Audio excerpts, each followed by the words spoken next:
നമസ്തേ. ഏകദേശം ഒരു വർഷം മുൻപ് അങ്കമാലിക്കടുത്തുള്ള പുളിയനം ചിറക്കൽ മഹാദേവ ക്ഷേത്രത്തിൻ്റെ വീഡിയോ നമ്മുടെ ചാനലിൽ അപ്ലോഡ് ചെയ്തിരുന്നു. ഇന്ന് 15/2/2024 ചിറക്കൽ തേവരുടെ ധ്വജപ്രതിഷ്ഠാ ചടങ്ങ് നടക്കുകയാണ്. ഒരു ജന്മത്തിലെ പുണ്യം, സുകൃതം, മഹാദേവനു വേണ്ടി, ഒരു ദേശത്തിനു വേണ്ടി ഭക്തർ സമർപ്പിക്കുന്ന നിത്യധ്വജത്തിൻ്റെ പ്രതിഷ്ഠാ ചടങ്ങ്. പുളിയനം ചിറക്കൽ മഹാദേവ ക്ഷേത്രത്തിലെ ധ്വജപ്രതിഷ്ഠാ ചടങ്ങിൻ്റെ വിശേഷങ്ങളും കാഴ്ചകളുമാണ് ഈ വീഡിയോയിലൂടെ പങ്കുവയ്ക്കുന്നത്. ഈ ഒരു പുതിയ വീഡിയോയിലേക്ക് എല്ലാവർക്കും സ്വാഗതം.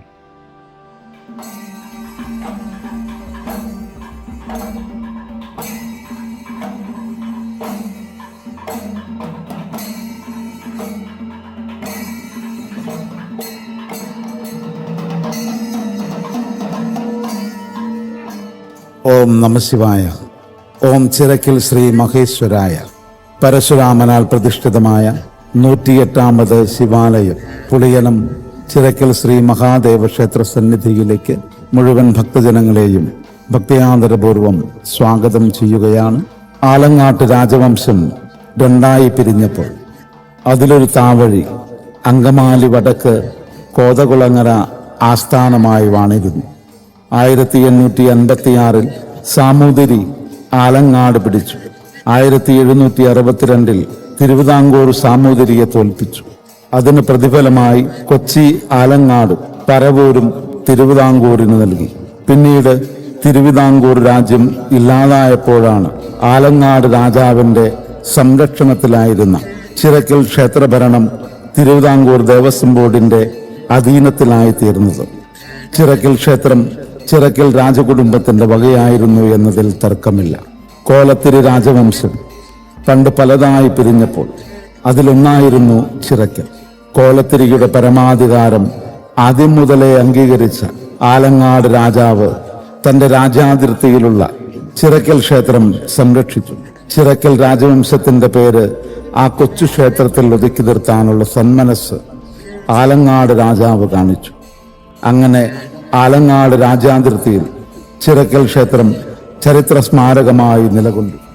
ത്രേതായുഗത്തിൽ മഹാവിഷ്ണുവിന്റെ ദശാവതാരത്തിലെ 6ാമത്തെ അവതാരമായ പരശുരാമനാൽ പ്രതിഷ്ഠിതവും തിരുവിതാംകൂർ ദേവസ്വം ബോർഡിന്റെ കീഴിലുള്ള അതിപുരാതനവും ചരിത്ര പ്രസിദ്ധവുമായ 108ാമത്തെ ശിവാലയമാണ് ചിറക്കൽ ശ്രീ മഹാദേവ ക്ഷേത്രം. പുളിയനം എന്ന ദേശത്തിന്റെ ദേവാദിദേവനായ ചിറക്കൽ ശ്രീ മഹാദേവൻ ഇരട്ട ശ്രീകോവിലിൽ കിഴക്കോട്ട് രൗദ്രഭാവത്തിലുള്ള പ്രതിഷ്ഠയാണെങ്കിലും ക്ഷേത്രകുളത്തിലെ ജലത്തിന് അഭിമുഖമായി സ്ഥിതി ചെയ്യുന്നതുകൊണ്ട് ശാന്തനായി നിലകൊള്ളുന്നു എന്നതാണ് സങ്കല്പം. പീഠത്തിൽ നിന്നും 1.5 അടിയോളം ഉയരമുള്ള മഹാശിവലിംഗം രൗദ്രഭാവത്തിൽ അമരുന്നു. നമസ്കാര മണ്ഡപത്തിൽ നന്ദികേശൻ ആ ഉഗ്രമൂർത്തിക്ക് കാവലാകുന്നു. പ്രദക്ഷിണ വഴികളിൽ വിഘ്നേശ്വരനും ശാസ്താവും ഭഗവതിയും നാവോറുപാട്ടിന്റെ ഈരടി കേട്ടുണരുന്ന നാഗദൈവങ്ങളും കുടികൊള്ളുന്ന ദേശദേവന്റെ തിരുസവിധം. അരയാലിലകളിൽ പോലും പഞ്ചാക്ഷരി മന്ത്രത്തിന്റെ പുണ്യം നിറഞ്ഞു നിൽക്കുന്ന ഈ സന്നിധിയിൽ കലയും കാലവും എല്ലാം മഹാദേവന്റെ പാതാരബിന്ദങ്ങളിൽ അർച്ചനയാവുന്ന കൂവളത്തിലകൾ മാത്രം. പോയ കാലത്തിന്റെ ഓർമ്മപ്പെടുത്തൽ പോലെ നാശോന്മുഖമായ ആറാട്ടുകുളം ഗതകാല സ്മരണകളുടെ പടയോട്ടങ്ങളെ നെഞ്ചിലേറ്റി മോക്ഷം തിരയുന്നു. ഇത് ഒരു ദേശത്തിന്റെ നഷ്ടപ്പെട്ടു പോയ മഹാസംസ്കാരത്തിന്റെ തിരിച്ചുവരവ് കൂടിയാണ്. ഒരു ജന്മപുണ്യത്തിന്റെ സാക്ഷാത്കാരം പോലെ മഹാദേവന്റെ തിരുവുത്സവം ഈ വർഷം നിത്യധ്വജത്തോടെ നടത്തപ്പെടുമ്പോൾ ആ കൊടിക്കൂറ വിണ്ണിലേക്ക് ഉയരുമ്പോൾ ഭക്തസഹസ്രങ്ങളുടെ കണ്ടങ്ങളിൽ നിന്നും ചിറക്കത്തപ്പന്റെ ആ പുണ്യനാമാക്ഷരങ്ങൾ അലതല്ലി ഒഴുകുന്ന ദേവഗംഗയായി ഈ ദേവഭൂവിൽ ഒഴുകിയിറങ്ങും. ഓം നമഃശിവായ. ഓം ചിറക്കൽ ശ്രീ മഹേശ്വരായ.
ചതുരംഗ സഹസ്രം ഗോകുലം കോടീദാനം കനകരചിതപാത്രം മേദിനീ സാഗരാന്തം ഉദയകുല വിശുദ്ധം കോടീ കന്യാപ്രദാനം നഹി നഹി ബഹുദാനം അന്നദാന സുസമാനം എന്നതാണ് പ്രമാണം.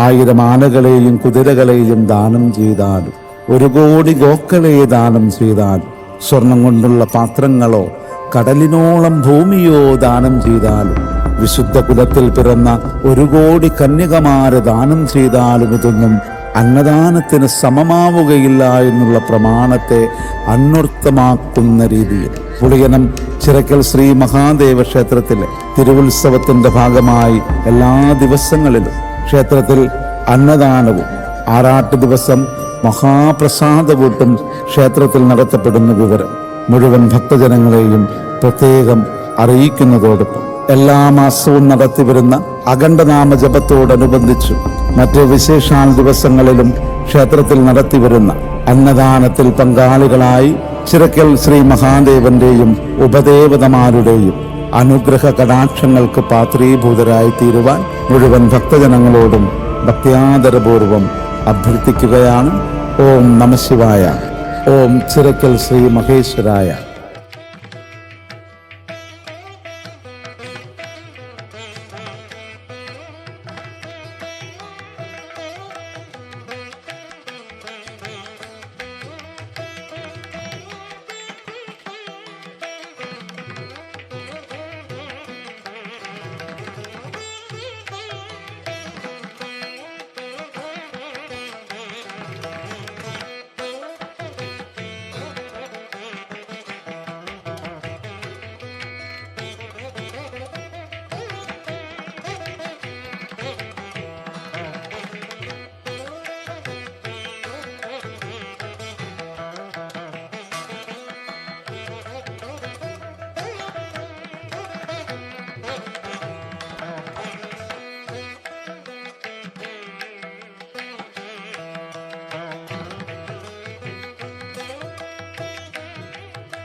എൻ്റെ പേര് ഉണ്ണികൃഷ്ണൻ അളയത്. ഞാൻ ചിറക്കൽ ശ്രീ മഹാദേവ ക്ഷേത്ര ഉപദേശ സമിതി സെക്രട്ടറിയാണ്. തിരുവിതാംകൂർ ദേവസ്വം ബോർഡിൻ്റെ നിയന്ത്രണത്തിലുള്ള ചിറക്കൽ ശ്രീ മഹാദേവ ക്ഷേത്രത്തിലെ ധ്വജപ്രതിഷ്ഠാ ചടങ്ങാണ് ഇന്ന് രാവിലെ നടന്നത്. ഭക്തരുടെ ചിരകാല അഭിലാഷമായിരുന്നു ഇന്ന് ഇവിടെ പൂവണിഞ്ഞത്. ഇന്ന് 15/2/2024 രാവിലെ 7:15-നും 8 മണിക്കും ഇടയ്ക്കുള്ള കുംഭം രാശി ശുഭമുഹൂർത്തത്തിലാണ് ഈ ചടങ്ങ് ഇവിടെ നടന്നത്. ഒരു കൊടിമരം എന്ന് പറയുന്നത് ഒരു ക്ഷേത്രത്തിൻ്റെ ഏറ്റവും ഉയർന്ന ഭാഗമാണ്. ഒരു കൊടിമരത്തിൻ്റെ അളവ് എന്ന് പറയുന്നത് സാധാരണ രീതിയിൽ ആ ക്ഷേത്രത്തിൻ്റെ താഴെക്കുടത്തിനെ അനുസരിച്ചാവാം, അല്ല എന്നുണ്ടെങ്കിൽ ഗർഭഗൃഹത്തിൻ്റെ ശ്രീകോവിലിൻ്റെ വാതിലിൻ്റെ 3 ഇരട്ടി, 5 ഇരട്ടി, അല്ലെങ്കിൽ 7 ഇരട്ടി, 10 ഇരട്ടി, അങ്ങനെ ആചാര്യ നിർദ്ദേശം അനുസരിച്ചിട്ടാണ് ഈ കൊടിമരം നിർമ്മിക്കുന്നത്.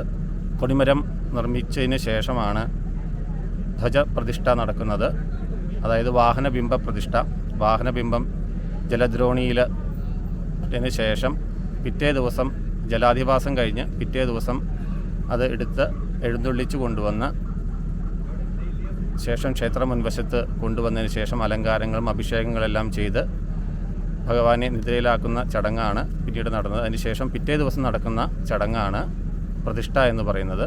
ചിറക്കൽ ശ്രീ മഹാദേവ ക്ഷേത്രത്തിലെ ഈ പ്രതിഷ്ഠാ ചടങ്ങുകൾ സ്വാഗതം വീക്ഷിക്കുന്നതിന് വേണ്ടിയിട്ട് ഇന്നിവിടെ എത്തിച്ചേർന്ന എല്ലാ ഭക്തജനങ്ങൾക്കും ക്ഷേത്രോപദേശ സമിതിയുടെ പേരിലും സെക്രട്ടറി എന്ന പേരിലും ഞാൻ നന്ദി രേഖപ്പെടുത്തിക്കൊള്ളുന്നു. നന്ദി, നമസ്കാരം.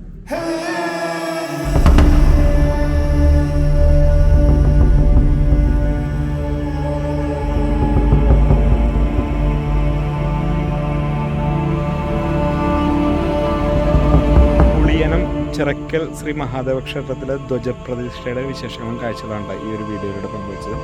ഈ ഒരു വീഡിയോ എല്ലാവർക്കും ഇഷ്ടപ്പെട്ടെന്ന് വിശ്വസിക്കുന്നു. വീഡിയോ ഇഷ്ടമായാൽ നമ്മുടെ ചാനൽ സബ്സ്ക്രൈബ് ചെയ്യുക, സപ്പോർട്ട് ചെയ്യുക.